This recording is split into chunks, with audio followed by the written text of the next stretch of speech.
सर्वोच्च न्यायालयातील वकील सिद्धार्थ शिंदे यांचं काल रात्री दिल्लीतील एम्स रुग्णालयामध्ये निधन झालं।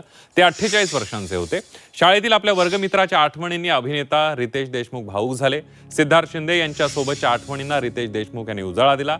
आपल्यासोबत अभिनय करण्याची सिद्धार्थ शिंदे यांची इच्छा होती।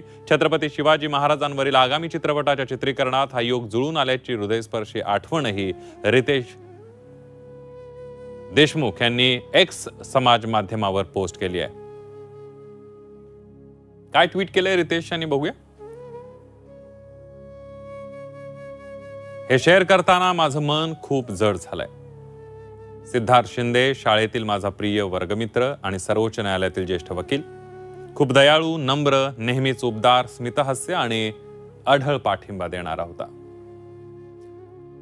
6 वर्षांपूर्वी जेव्हा त्यानं ऐकलं की मी छत्रपती शिवाजी महाराजांवर चित्रपट बनवतोय, तेव्हा त्यानं मला उत्कटतेनं फोन केला आणि म्हणाला, रितेश, कृपया मला राजा शिवाजीचा भाग होऊ दे, जरी तो पडद्यावर क्षणभंगूर असला तरी।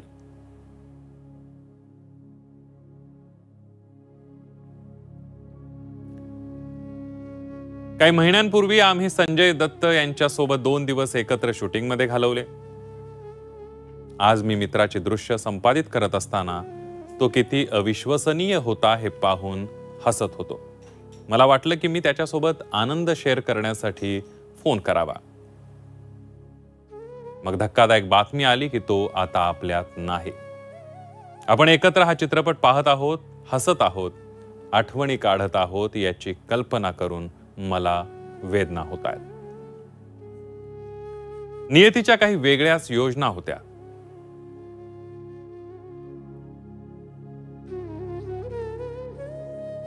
सिद्धार्थ, माझ्या भावा, तू एक दुर्मिळ रत्न होतास। तुझ्या कुटुंबाला आणि प्रियजनांना माझी मनापासून सहानुभूती। प्रिय मित्रा, शांती लाभो, तू आमच्या हृदयात कायमचा जिवंत राहशील, असं ट्विट रितेश देशमुख यांनी केलंय।